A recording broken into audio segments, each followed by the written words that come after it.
I now have the distinct pleasure of introducing our next honorees, two incredible Queens College alumni, Mohsin and Dasi Fruchter.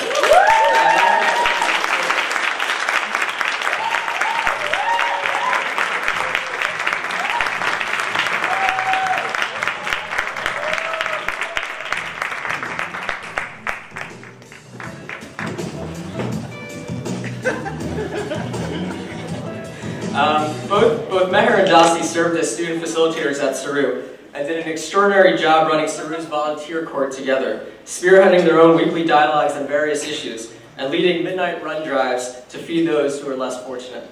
They were a dynamic duo whose presence left a deep imprint on the fabric of our campus and touched the lives of many, including the hardworking security personnel of our campus for whom Meher and Dasi led sustained efforts to increase their benefits. By seeking deep understanding of each other's diverse backgrounds and faiths and leading by example, Meher and Dasi are forging an innovative pattern, a more hopeful pattern for our society. I know firsthand that their friendship has drawn others into their orbit and serves to enhance understanding between diverse communities. Both Meher and Dasi are blessed with a pioneering spirit, a fearless resolve to get things done, a strong sense of identity that informs their work, the courage to stand up to for their convictions, a really great sense of humor, and a curiosity about humanity that enables them to reflectively listen and learn. Through their inspiring friendship and socially innovative work, Meher and Dasi live those ideals every single day, and we honor them here tonight for the uncommon courage for uncommon friendship and faith-based activism. Meher.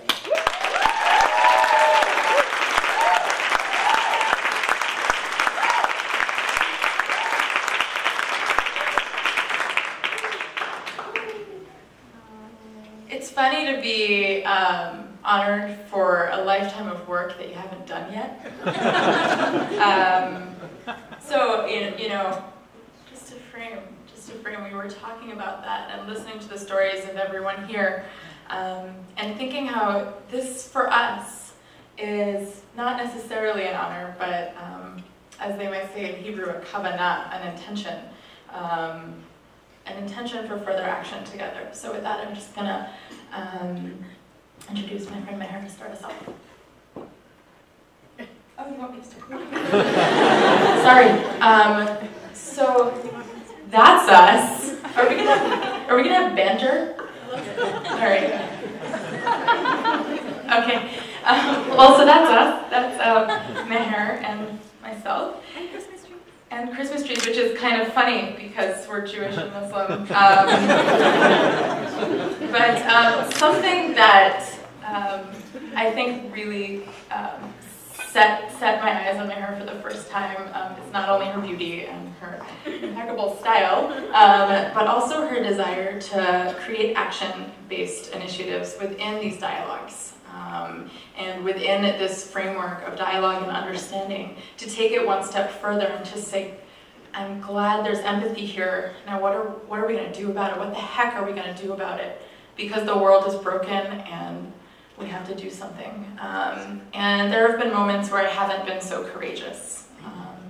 And that's a vulnerable thing to say, but also growing up in an Orthodox Jewish home, I didn't always feel comfortable standing up against Islamophobia. Sometimes I remained silent.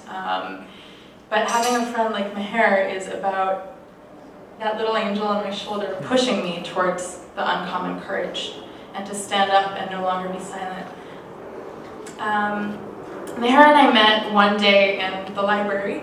On a day we were actually brought together by our friend Laura Porter, who started the CERRU Volunteer Corps, which was meant to translate some of the dialogues we were doing into action. And kind of the moment I saw her, I knew that this would be a friendship. And do you want to talk about that moment from your perspective? That was a really interesting moment, because I walked into the library. We were meeting in the library cafe in Rosenthal, and I'm walking in with my 3 book bags. Everyone who knows me knows I carry more than 1 book bag, because I just can't do without, I guess. And I wave to Laura and I say, hey Laura, and Laura was responding, hey man, and before she could even finish my name, this adorable, cute, blonde girl with these gorgeous red lips just jumps at me and gives me a huge hug. And I'm like, thanks, who are you? I've never met her before. before. I'd never seen her before. She'd just come back from a semester abroad, so I literally had never seen her. And that was my introduction to Dasi Fruchter, and this literally defines everything there is to know about Dasi Fruchter's character, and I will talk about that in detail. Thanks to Meher, I attended my first iftar, thanks to her mother as well for inviting me into her home. And thanks to Meher, I had some really not only informative conversations about Islam, but meaningful, difficult ones. Ones where we didn't rush right away to rise ourselves out of the muck, but we stayed in it. And to this day, we have those difficult conversations. And we don't like it necessarily. It's not fun to be in a difficult, conflict-oriented space, but there's so much learning to be had. And I just want to tell you one story about Meher's courage that I wanted to honor her for tonight. There was one particular day where, I hope this is okay. Okay.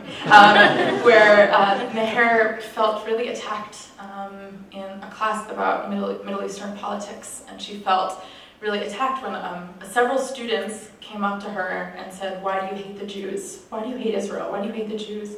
And she felt overwhelmed by this attack, and not really knowing what to do with it, she left campus and walked to a friend's Hanukkah party where I was, and she sat on the couch and cried as her Jewish friends sat around her, and she allowed us to ask her, what is it that she needed from us to move forward? What sacrifices should we be making for her? And she allowed us to ask that question, and she answered it with courage. And so I hope we give you those things. But I have a lot to say about Dasi Fruchter, and I was going to start with that story of how we met, but we covered that. So there are a few things that define Dasi's character, and you might have noticed I'm not going to talk about myself. I'm only going to talk about Dasi, because that's kind of the trade-off that we made today, to make each other as uncomfortable as possible. So Dasi is unbelievably warm, unbelievably kind. The one thing and she's insane. She's always working, and anyone who knows her knows this.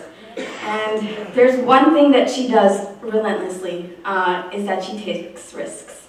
She takes risks every single day, by putting herself out there, by lunging at me in the library before even knowing who I was, by doing the kind of work that she does. She's a social justice activist. She is becoming one of the few female rabbis in the Orthodox Jewish community. She is starting her own teaching, which will, as we say in Islam, inshallah, turn into a synagogue. That will be led by a female rabbi here in Brooklyn, New York, a synagogue led by a woman. And these are the things that Dasi Fruchter does. And this is why she inspires me every single day. One thing that really, aside from the risks that she takes, that really stands out about her character is her unbelievable generosity. For those of you who know Dasi, you have probably been to a Shabbos hosted by Dasi, a communal meal on a Friday night or a Saturday afternoon, where she cooks her heart out all Thursday and all Friday, and she lays out her gorgeous dining table and she just says feast. The last time I was at Dasi's house, we spent 24 hours together, and I ate 7 meals. And I walked in and I gave her a hug and she handed me a plate. And she's got the whole Jewish mother thing down, and she's not even a Jewish mother yet. It's the same thing, and I guess the best thing about it is Muslim mothers are exactly the same way. So there's more understanding for you. It's not very difficult to build a relationship with someone like Dasi, and our relationship was very different from the start because our relationship was founded on the concept of justice and activism and work.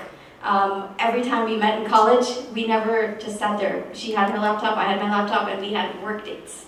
Because that's the amount of time that her and I could invest in spending together, and they always just involved some sort of work. It was always just her editing, me editing, and her writing, and me editing, and her doing something other insanity that she does. And it kind of just, that was how our relationship was developed and how our relationship was flowered. And Dasi is not only my friend, she's my mentor. She is she's one of my most trusted, close advisors, and she's really a sister to me.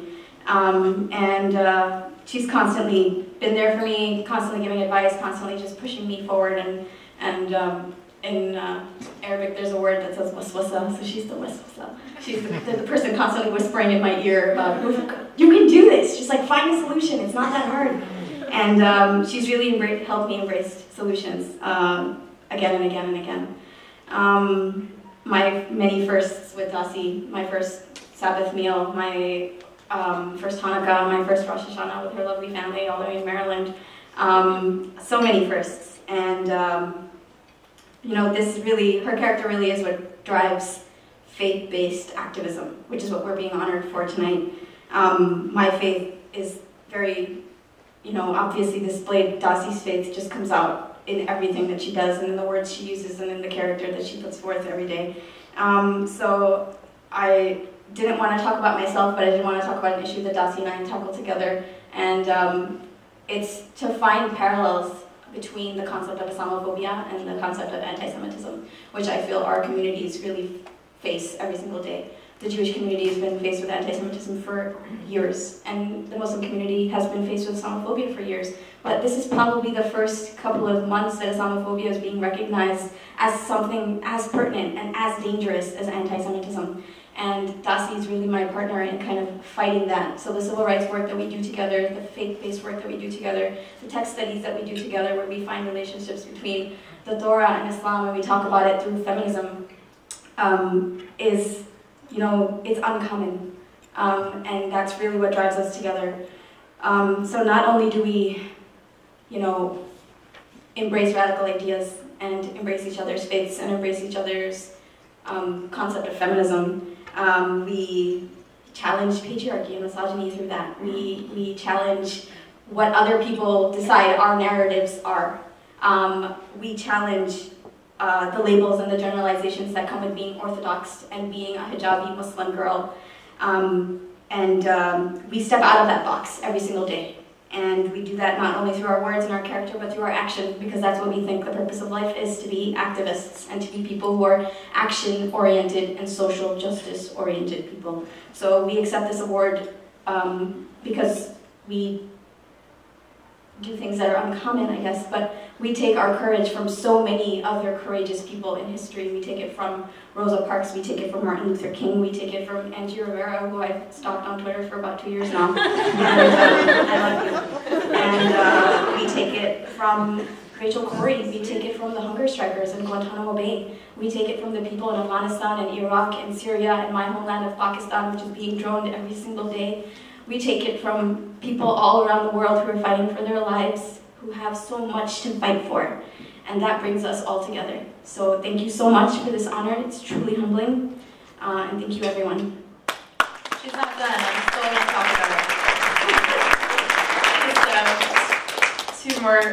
A couple more things about Meher and our work together. We hope that through our work, what's perceived as uncommon courage will not be uncommon anymore. It makes no sense to us that what we're doing is uncommon, but what we're doing, which is acknowledging the dignity in another human being and building a friendship, is uncommon. And that's really important to us. That's really, really important to us. Meher is a fantastic journalist, a social justice educator at an Islamic high school, and she is going to go so far in this world, and I hope to go there with her.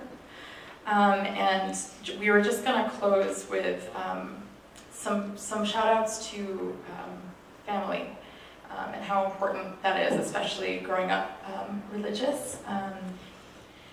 I dedicate this part of the award tonight to my oldest sister, Tamim, who's sitting here tonight. And I was 11 when she came out in the Orthodox world, and I watched as she paved roads for me moving forward. She caused me to ask questions about the gray, and I watched as my parents struggled with it and accepted it, and today they are activists to create more inclusion for Orthodox LGBT individuals. And so I honor my family and my sister tonight with this part of the award, and for providing me with the space to do this work. And the only family member that could make it out here tonight, my mom. So thank you. And I can't verbalize it, and I should thank my mother. So I guess I'll just do it with a hug after. And you all should meet my mom. She's amazing.